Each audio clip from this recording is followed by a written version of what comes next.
Berpura-pura mengemis untuk kebutuhan anak yatim, seorang emak-emak pengutil tas milik keluarga pasien di Rumah Sakit Umum Daerah Zainal Abidin Banda Aceh diringkus tim Satreskrim Polsek Kuta Alam Banda Aceh, dan kini peristiwa tersebut viral di berbagai media sosial di Aceh.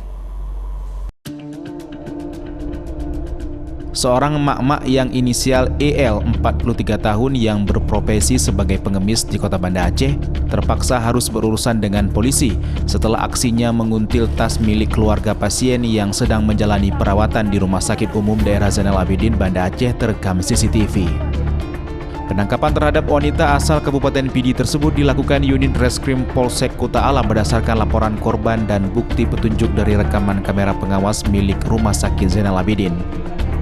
Adapun modus yang dilakukan pelaku dengan berpura-pura meminta bantuan sumbangan untuk anak yatim, lalu mengambil tas milik keluarga pasien yang berisi uang tunai senilai 16,9 juta rupiah. Hasil penyelidikan dari tim unit Reskrim Polsek Kuta Alam saat itu mendapat bukti petunjuk melalui CCTV.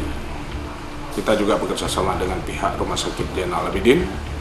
Dengan cepat kita hasil menerima laporan dari.